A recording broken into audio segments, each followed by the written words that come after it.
الله الرحمن الرحيم الحمد لله رب العالمين والصلاة والسلام على سيد الأنبياء والمرسلين وخاتم النبيين سيدنا محمد وآله وصحبه أجمعين ومن تبعهم بإحسان ودعا بدعوتهم إلى يوم الدين. أما بعد، أعوذ بالله من الشيطان الرجيم. بسم الله الرحمن الرحيم. وأقم الصلاة طرفي النهار وزلفا من الليل إن الحسنات يذهبن السيئات ذلك ذكرى للذاكرين واصبر فإن الله لا يضيع أجر المحسنين. صدق الله العظيم. اللهم صل على محمد وعلى آل محمد وبارك وسلم. محترم بزرگوں، دوستوں اور دیدی بھائیوں، گزشتہ جمعے کا بقایا مضمون آج بیان کرنا ہے. گزشتہ جمعے کو یہ بات آپ سے دی گئی تھی کہ نیکیاں گناہوں کو مٹا دیتی ہیں اور بہت سارے ایسے نیک عمل بتائے گئے تھے جن کے کرنے سے گناہ معاف ہو جاتے ہیں.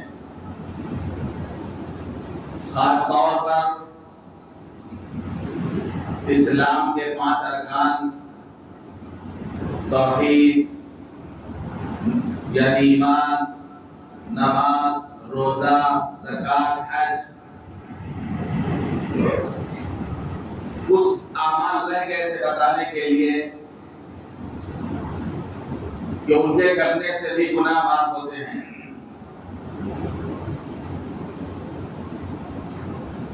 اللہ کے رسول صلی اللہ علیہ وسلم نے ارشاد فرمایا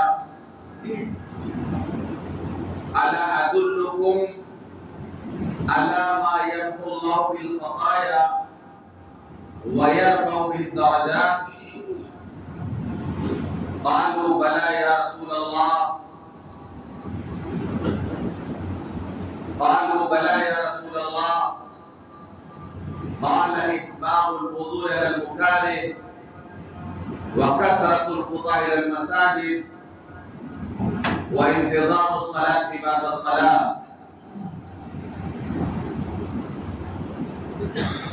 اللہ کے رسول صلی اللہ علیہ وسلم نے صحابہ کرام سے عرض کیا کہ کیا میں تمہیں ایسا عمل نہ بتاؤں جس کو کرنے سے گناہ معاف ہوتے ہیں اور درجات بلند ہوتے ہیں. صحابہ نے عرض کیا یا رسول اللہ ضرور بتائیں. آپ صلی اللہ علیہ وسلم نے ارشاد فرمایا اسباغ الوضوء علی المکاره، ناپسندیدگی کے باوجود مکمل وضو کرنا.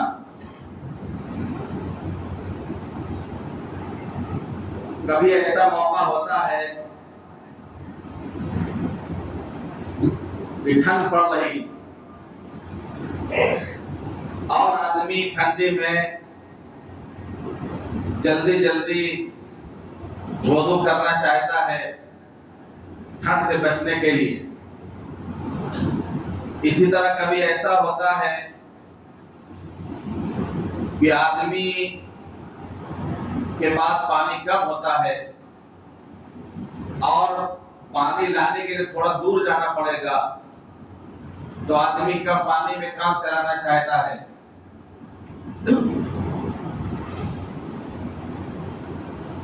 ایسا وقت اگر آ جائے، کوئی پریشانی ہو، تب بھی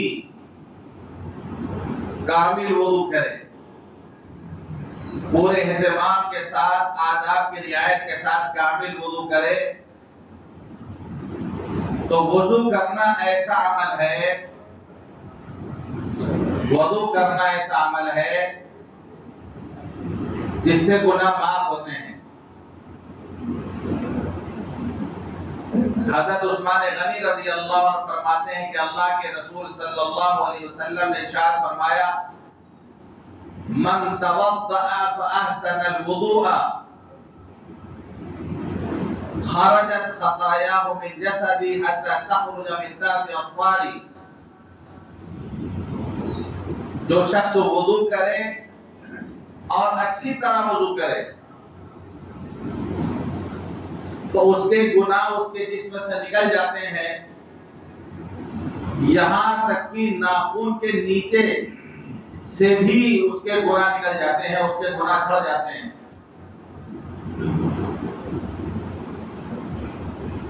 یعنی وضو کے پانی کا ایسی تاثیر ہوتی ہے، یہ پانی آپ ایسے ہی استعمال کریں تو اس میں وہ تاثیر نہیں پیدا ہوگی، لیکن اگر وضو کی نیت سے وہی پانی آپ استعمال کریں تو اس پانی کی اتنی طاقت آ جاتی ہے، اتنی طاقت آ جاتی ہے کہ ظاہری گندگی کو دور کرنے کے ساتھ ساتھ جو باطنی گندگی ہے، جو گناہ ہے، جو نظر نہیں آتا، وہ بھی دھل جاتے ہیں وضو کے پانی سے۔ جیسے کہ دوسری حدیث میں تفصیل کے ساتھ آتا ہے، اللہ کے رسول صلی اللہ علیہ وسلم نے ارشاد فرمایا، اذا توضأ العبد المسلم او المؤمن، جب کوئی مسلمان مومن بندہ وضو کرتا ہے، جب وہ اپنے چہرے کو دھوتا ہے تو وہ تمام گناہ اس کے صاف ہو جاتے ہیں جو اس کی آنکھوں نے کیا ہے، پانی کے ساتھ یا اس کے آخری قطرے کے ساتھ۔ جب آدمی ہاتھ دھوتا ہے اس کے وہ سارے گناہ دھل جاتے ہیں جو اس کے ہاتھوں نے کیے، پانی کے ساتھ یا پانی کے آخری قطرے کے ساتھ۔ جب آدمی پیر دھوتا ہے تو اس کے پیر وہ تمام گناہ دھل جاتے ہیں جو پیر کے ذریعے ہوئے، پانی کے ساتھ یا پانی کے آخری قطرے کے ساتھ۔ چہرے میں اللہ کے رسول صلی اللہ علیہ وسلم نے صرف آنکھوں کا تذکرہ کیا، جبکہ گناہ کان سے بھی ہوتا ہے، گناہ منہ سے بھی ہوتا ہے، ناک سے بھی انسان گناہ کرتا ہے۔ یہ ایک مثال دینے کے لیے اللہ کے رسول صلی اللہ علیہ وسلم نے آنکھوں کا استعمال کیا۔ یہ بھی ہو سکتا ہے کہ آنکھ کے ذریعے سے گناہ زیادہ ہوتا ہے، ورنہ کان سے بھی ہوتا ہے، منہ سے بھی ہوتا ہے۔ تو جب آدمی اور دوسری روایت میں تفصیل بھی ہے اس سے کہ کلی کرتا ہے تو منہ کے گناہ معاف ہو جاتے ہیں، ناک میں پانی ڈالتا ہے تو ناک کے گناہ معاف ہو جاتے ہیں، اور جب کانوں کا مسح کرتا ہے تو کانوں کے گناہ معاف ہو جاتے ہیں۔ پوری تفصیل موجود ہے۔ تو وضو کو ہم کوئی معمولی چیز نہ سمجھیں۔ جب انسان وضو کرتا ہے اس کے گناہ دھل جاتے ہیں۔ اب آپ اندازہ لگائیں، جو آدمی نماز کا پابند ہو، نماز کا اہتمام کرتا ہو، 5 مرتبہ جب وضو کرے گا وہ، تو درمیان میں جو بھی اسے گناہ ہو جائیں گے، صغیرہ گناہ، تو وہ سب وضو کے ذریعے سے دھل جاتے ہیں۔ کبیرہ گناہ کے لیے بار بار یہ بات عرض کی گئی ہے، کبیرہ گناہ کے لیے توبہ شرط ہے۔ جیسے مثال کے طور پر ہم نے جان بوجھ کر نماز چھوڑ دی، یہ ہم نے کبیرہ گناہ کیا۔ اب اگر آدمی نے ظہر کی نماز جان بوجھ کے چھوڑ دیا، یہ اس نے کبیرہ گناہ کا ارتکاب کیا۔ صرف وہ ظہر کی نماز قضا پڑھ دینے سے معافی نہیں ملے گی۔ یہ بات یاد رکھیے، الگ سے توبہ کرنا پڑے گا کہ اللہ ہم نے آج جان بوجھ کے ظہر کی نماز چھوڑ دی، میں توبہ کرتا ہوں آپ سے، آئندہ ایسا نہیں کروں گا، میں توبہ کرتا ہوں۔ معافی مانگنی پڑے گی اس کے لیے۔ ہم سے کیا ہوتا ہے، اگر ظہر ہم نے چھوڑ دی، ہم قضا صرف پڑھ لیتے ہیں، معافی نہیں مانگتے ہیں۔ جبکہ گناہ کبیرہ کا ہم نے ارتکاب کیا ہے. اگر کسی نے جان بوجھ کے روزہ رمضان کا چھوڑ دیا، بعد میں اگر قضا کرتا ہے وہ، تو قضا تو ہو جائے گی، لیکن اس کے لیے گناہ کبیرہ جو اس نے کیا اس کے لیے توبہ بھی شرط ہے، توبہ بھی اس کو کرنا پڑے گا. تو کبیرہ گناہ کے لیے توبہ شرط ہے. اعمال کے ذریعے سے جو گناہ معاف ہوتے ہیں وہ سب صغیرہ گناہ ہے جو ہم ہر وقت کرتے رہتے ہیں، ہم سے ہوتا رہتا ہے.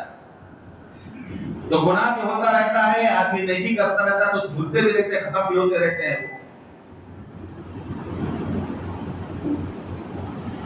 آگے اللہ کے رسول صلی اللہ علیہ وسلم نے ارشاد فرمایا وَكَثْرَةُ الْخُطَى إِلَى الْمَسَاجِدِ، مسجدوں کی طرف کثرت سے چل کے آنا، یعنی انسان کا قدم مسجد کی طرف زیادہ سے زیادہ چل کر کے آئے. اب جس کا مکان جتنا زیادہ مسجد سے دور ہوگا اتنا زیادہ وہ چل کر کے آئے گا.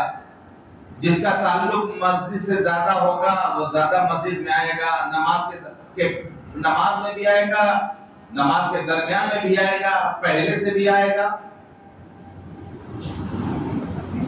حضرت ابو ہریرہ رضی اللہ عنہ فرماتے ہیں کہ اللہ کے رسول صلی اللہ علیہ وسلم نے ارشاد فرمایا من راح الى المسجد من غدا الى المسجد او راح اعد الله نزله من الجنة كلما غدا وراح. جو شخص صبح یا شام، صبح ہو یا شام ہو، مسجد کی طرف چل کر کے آئے گا، اللہ تعالیٰ اس کے لیے جنت میں مہمانی کا سامان تیار کرائے گا. جب بھی وہ صبح شام آئے، ادھر وہ صبح شام آتا ہے مسجد میں، اس کی مہمانی کا سامان اللہ تیار کراتا ہے جنت میں. جتنے مرتبہ بھی وہ آتا ہے، جب مر کر کے جائے گا تو اس کا وہاں اہتمام ہوگا. ہم بھی جب کسی کے یہاں جاتے ہیں، کسی کے گھر جاتے ہیں تو وہ مہمانی کا سامان کرتا ہے، مٹھائی منگا لیتا ہے، ناشتہ منگا لیتا ہے، سنگھاڑا منگا لیتا ہے. اپنی حیثیت کے مطابق وہ مہمان کا اکرام کرنا چاہتا ہے. جب ہم کسی کے گھر جاتے ہیں تو جب بندہ اللہ کے گھر آتا ہے تو اللہ کا مہمان بنتا ہے وہ، اور پھر اللہ میزبان بنے، پھر اللہ مہمانی کا کیا انتظام کرے گا. اور جتنے مرتبہ آتا ہے اللہ اتنے مرتبہ اہتمام جنت میں کرواتا ہے. جب بندہ مر کر کے جائے گا تو وہاں جا کے انتظام دیکھے گا اللہ نے اس کی مہمانی کا کیسا انتظام کر رکھا ہے. اللہ کے رسول صلی اللہ علیہ وسلم نے ارشاد فرمایا بشر المشائین الى المساجد الظلم الى المساجد بالنور التام یوم القیامہ. جو لوگ تاریکیوں میں مسجد کی طرف چل کر کے جاتے ہیں ان کے لیے مکمل روشنی، مکمل نور، یہ خوشخبری سنا دو قیامت کے دن. تاریکیوں میں، اندھیرے میں وہ مسجدوں کی طرف چل کر کے آتے ہیں تو ان کو روشنی ملے گی قیامت کے دن، مکمل روشنی ان کو ملے گی. اس کی خوشخبری سنائی گئی ہے. اللہ کے رسول صلی اللہ علیہ وسلم نے ارشاد فرمایا اس آدمی کی ایمان کی گواہی دو جو مسجد سے تعلق رکھتا ہے. جس کا تعلق مسجد سے ہے اس کی ایمان کی گواہی دو، کیونکہ اللہ ارشاد فرماتا ہے انما یأمر مساجد اللہ من آمن باللہ والیوم الآخر. اللہ کی مسجدوں کو وہی لوگ آباد کرتے ہیں جو اللہ پر ایمان رکھتے ہیں اور آخرت کے دن پر ایمان رکھتے ہیں. تو دوسری چیز مسجدوں کی طرف کثرت سے چل کر کے آنا. تیسری چیز ہے انتظار الصلاۃ بعد الصلاۃ، نماز کے بعد دوسری نماز کا انتظار کرنا. یہ اسی وقت ہوگا جب انسان کو نماز کے وقت فکر ہوگی. ظہر پڑھ کے گیا، عصر کا انتظار، عصر مغرب کا انتظار، عشاء کا انتظار. ایک نماز کے بعد دوسری نماز کا انتظار. نماز پڑھ کر کے گھر گیا ہے لیکن اس کا دل مسجد میں لگا ہوا ہے. کل قیامت کے دن اللہ کے خاص سائے میں وہ شخص ہوگا رجل قلبه معلق بالمساجد، وہ آدمی جس کا دل مسجد میں لٹکا ہوا ہو، جس کا دل مسجد اٹکا ہوا ہو، یعنی ہے گھر میں لیکن اس کا دل و دماغ مسجد میں ہے. بہت سے لوگ مسجد میں بیٹھ کر بھی غافل ہیں، دنیا داری میں لگے ہوئے ہیں، اور بہت سے لوگ گھر میں بیٹھ کر بھی ان کا دل مسجد میں لگا ہوا رہتا ہے. حضرت عثمان بن مظعون رضی اللہ عنہ اللہ کے رسول کے پاس آئے، فرمایا اذن یا رسول اللہ اذن لنا فی الترہب، اللہ کے رسول آپ ہمیں اجازت دے دیں کہ ہم رحمانیت اختیار کر لیں۔ اسلام میں رحمانیت نہیں ہے، رحمانیت کہتے ہیں دنیا کو چھوڑ دیا جائے، کسی پہاڑ کی غار میں جا کے آدمی بنا لے، تنہائی میں چلا جائے، سب سے تعلقات ختم کر لے، جیسے دیگر مذاہب میں لوگ ہو جاتے ہیں، جوگی بن جاتے ہیں، ان کا دنیا سے کوئی تعلق نہیں، نہ دنیا کی کوئی چیزوں سے فائدہ اٹھاتے ہیں، وہ مجاہدہ کرتے ہیں وہاں جا کے، کوئی ہاتھ اٹھایا ہے تو سالہ سال ہاتھ اٹھائے ہوئے، کوئی پیر اٹھایا ہے تو سالہ سال پیر اٹھائے ہوئے، کوئی دھوپ میں نہیں جا رہا، مجاہدہ کر رہے لوگ، یعنی گویا دنیا کو چھوڑنا چاہتے ہیں، وہ اللہ کو پانا چاہتے ہیں تنہائی میں جا کر کے۔ اسلام میں رہبانیت نہیں ہے، اسلام میں رہبانیت نہیں ہے۔ اس کی مثال سے سمجھیں، ایک دیہاتی جا رہا تھا، ایک کنواں کے پاس پہنچا، پانی میں رہٹ لگا ہوا تھا وہاں پر۔ پرانے لوگ جانتے ہوں کہ پہلے کنویں سے پانی نکلتا تھا تو کھٹ کھٹ کھٹ کھٹ چلتا رہتا، رہٹ بولتے تھے اس کو، ڈبہ ہوتے تھے، ڈبہ پورا چین کے ساتھ ڈبہ بنا رہتا تھا، اور اس کو جو ہے بیل جو ہے کھینچتا رہتا، چلتا رہتا تھا، وہ چلتا رہتا تھا مسلسل، اور پانی باہر گرتا رہتا تھا، تو کھٹ کھٹ کھٹ کھٹ کی آواز آتی تھی اس میں سے۔ تو آدمی پانی پلانے کے لیے جب جائے کنواں کے پاس تو کھٹ کھٹ کی آواز سے اس کا بیل بھدک جاتا تھا، نہیں پیتا تھا۔ تو اس نے کسان سے کہا بھائی دیکھو تھوڑی دیر کے اندر رہٹ بند کر دو، اس کو بند کر دو تاکہ میرا جانور پانی پی لے۔ اس نے جو جواب دیا، اسی کھٹ کھٹ کے ساتھ گٹ گٹ کرو، کھٹ کھٹ بند ہو جائے گا تو گٹ گٹ بند ہو جائے گا، اسی کھٹ کھٹ کے ساتھ گٹ گٹ کرو، کھٹ کھٹ بند تو گٹ گٹ بند، یعنی اسی کھٹ کھٹ ہی میں پانی پلانا جانور کو، کھٹ کھٹ بند ہو جائے گا تو گٹ گٹ کہاں سے آئے گا، پانی آگے کہاں سے پیے گا۔ تو اس سے آپ یہ سمجھ لیں کہ ہمیں زندگی میں اسی کھٹ کھٹ کے ساتھ گٹ گٹ نہیں کرنا ہے، الگ سے نہیں جانا کہیں، ہمیں اسی بیوی بچوں میں رہ کر، دنیا داری میں رہ کر، اور بزنس میں رہ کر، ہر چیز میں رہ کر اللہ سے تعلق ہمیں رکھنا ہے، اس کو ختم نہیں کرنا ہے۔ یہ ایک دیہاتی زبان کی ایک مثال تھی جو میں نے سمجھانے کی کوشش کی۔ تو اسلام میں رحمانیت نہیں ہے کہ سب کچھ چھوڑ دیا جائے، سب کے ساتھ رہ کر اللہ سے تعلق باقی رکھنا ہے۔ بعض صحابہ ایسے تھے وہ رہبانیت چاہتے تھے کہ دنیا سے بھاگ جائیں، دنیا سے کنارہ کش ہو جائیں، ان میں حضرت عثمان بن مظعون بھی تھے۔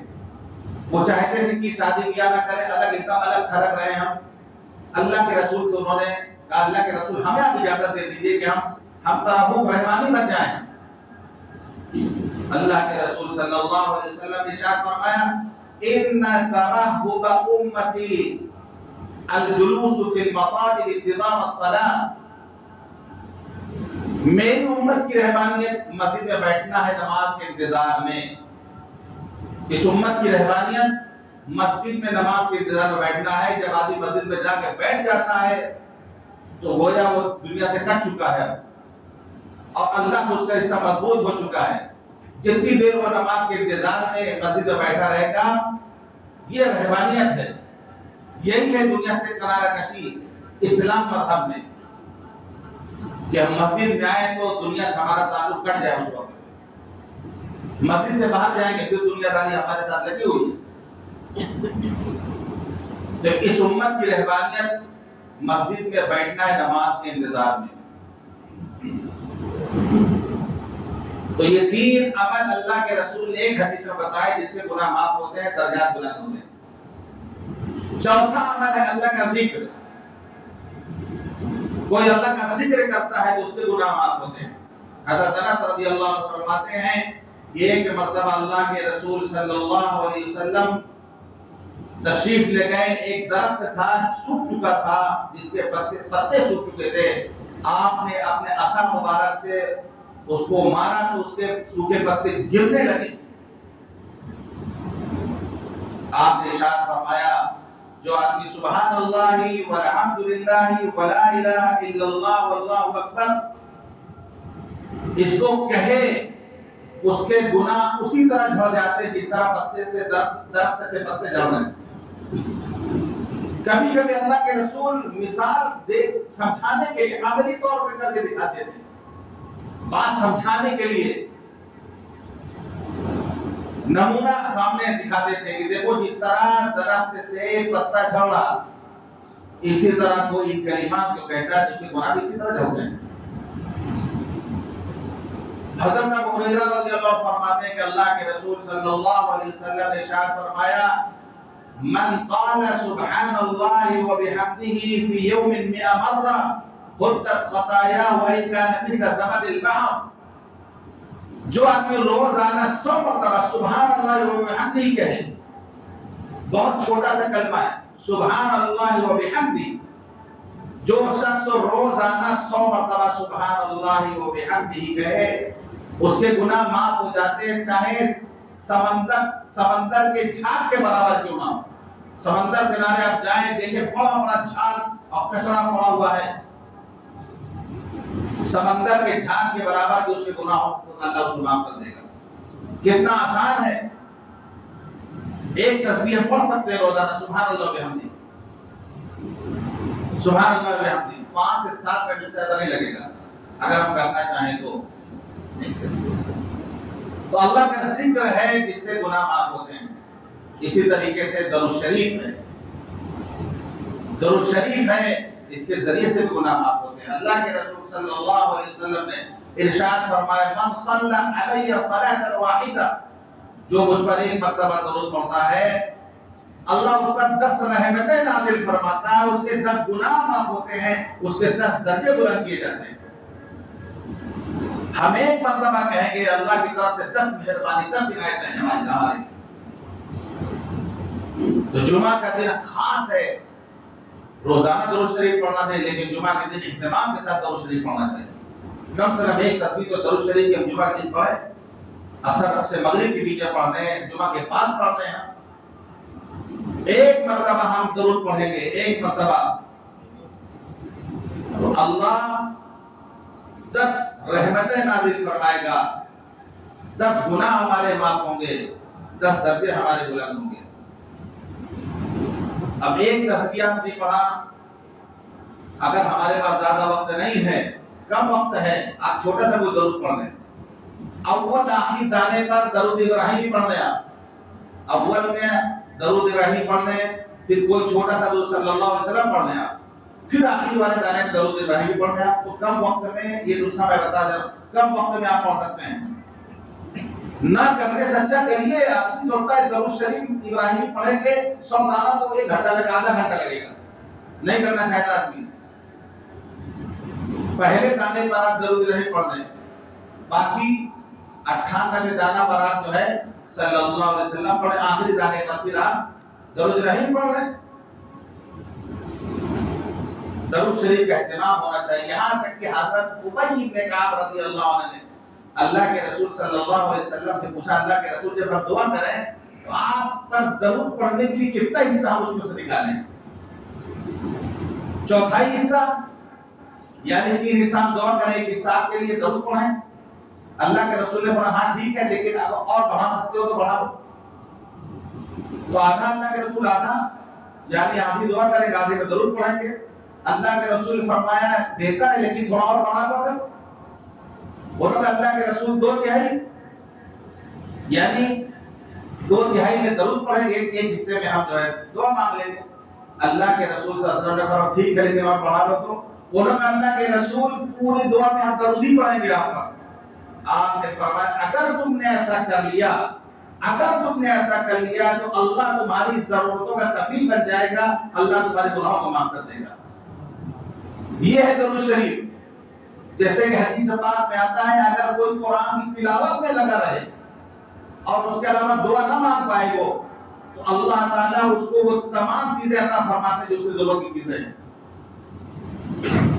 اسی چیز کو یہاں سمجھنا چاہیے کہ اگر کوئی حضور پاک صلی اللہ علیہ وسلم کے محبت میں پوری دعا میں صرف درود شریف پڑھے تو اللہ سے گناہ کو معاف کر دے گا۔ اسی طریقے سے توبہ استغفار ہے.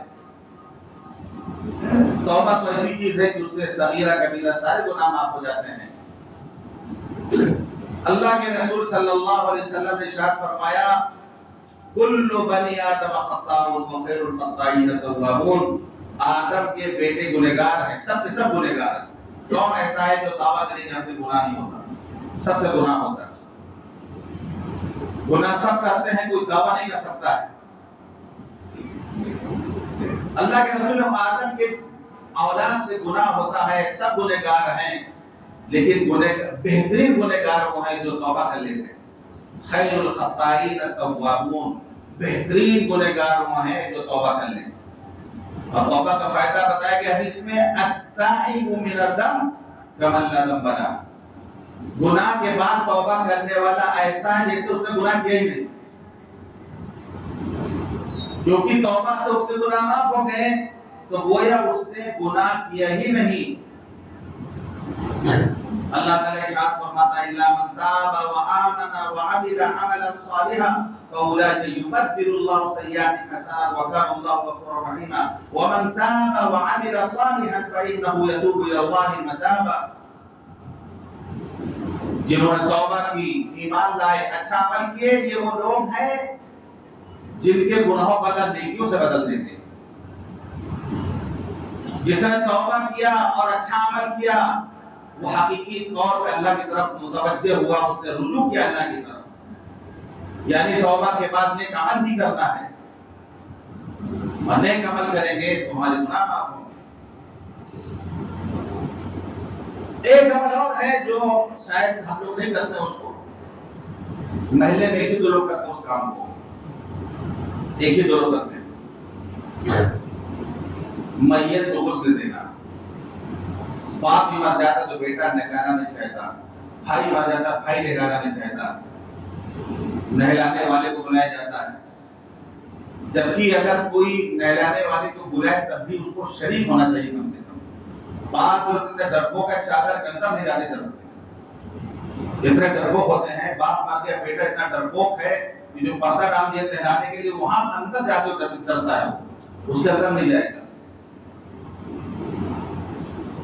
حدیث پاک میں آتا ہے ابن ماجہ کی روایت، اللہ کے رسول صلی اللہ علیہ وسلم نے ارشاد فرمایا جس نے کسی کو غسل دیا، اس کو کفن پہنایا، اس کو خوشبو لگائی، اس کو کندھا دیا، اس کی جنازے کی نماز پڑھی، کوئی عیب کی چیز اس میں دیکھی، اس کو یعنی راز کوئی دیکھا، کوئی عیب دیکھا، اس کو لوگوں سے نہیں بتا، اس کو چھپا لیا، اس طرح گناہوں سے پاک صاف ہو جائے گا جس طرح وہ اس دن تھا جس دن اس کی ماں نے اس کو پیدا کیا.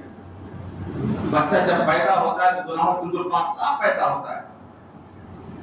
ایسے ہی میت کو غسل دینے والا، اس میں سب سے پوائنٹ والی جو بات ہے، کوئی چیز اس نے دیکھی، نہلانے والوں کو واسطہ پڑتا ہے.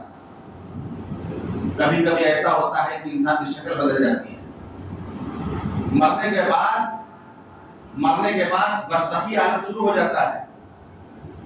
کبھی کبھی چہرے کا کالا پڑ جاتا ہے، کبھی کبھی چہرے کا رخ ہو جاتا ہے. اس طرح کے بہت سارے واقعات ہیں. اسی لیے قبر میں لٹانے کے بعد چہرہ نہیں کھول کے دکھانا چاہیے، لوگوں کو منع ہے. لیکن ہمارے خوب لوگ دکھاتے ہیں، چہرہ کھول کر کے آخری زیارت کراتے ہیں، منع ہے. اس لیے کہ وہ لٹا کے اب پتہ نہیں پھر کیا ہوگا اس کے ساتھ. اب آدمی کھول دیا، اس کا چہرہ بدل گیا تو بدنامی پوری زندگی اس کے اولاد کو بدنامی سننی پڑے گی. اس کے گھر والوں کو پوری زندگی بدنامی کہ تمہارے باپ کا چہرہ غائب ہو گیا، کیسا بیکار آدمی تھا، کیسا بڑا بڑا گناہ کر گیا، بتاؤ اس کا چہرہ بدل گیا. لوگوں کو بات بنانے کا موقع ملے گا. اس لیے خدا کے واسطے غلطی نہ کریں. قبر لٹانے کے بعد میت کا چہرہ کھول کے لوگوں کو نہ دکھائیں. اللہ کا شکر کر دیں اس کو. تو سب سے پوائنٹ والی بات اس حدیث میں یہ ہے کہ اس نے اگر کوئی چیز دیکھ لی اس کو چھپا دیا. میت کے عیب کو چھپانے کا یہ حکم ہے. تو سوچو کہ جو زندہ ہیں جن کا بھی دنیا میں رہنا ہے ان کے عیب کو کتنا چھپانا چاہیے، تو ان کے عیب کتنا چھپانا چاہیے. حدیث پاک میں آتا ہے جس نے کسی کے عیب کو دیکھ کے چھپا دیا گویا کسی لڑکی کو زندہ دفن کیا جا رہا تھا، اس نے اس کو بچا لیا، زندہ درگور ہونے سے اس کو بچا لیا۔ تو ایک عمل ایسا ہے کم سے کم ہم اس میں شریک ہوں۔ کسی گھر میں اگر ہوتا ہے تو کوئی نہلانے والا آتا ہے تو گھر والے شریک ہو جائیں۔ تو ایک عمل ہے جس سے اللہ گناہوں کو معاف کرتا ہے۔ یہ چیزیں بتائی گئی ہیں جن کے کرنے سے اللہ ہمارے گناہوں کو معاف کرے گا۔ ہم توبہ بھی کرتے رہیں، توبہ سے صغیرہ گناہ سارے گناہ معاف ہوتے ہیں۔ اللہ تعالی ہم سب کو کہنے اور سننے کی توفیق عطا فرمائے۔ وآخر دعوانا الحمدللہ رب العالمین۔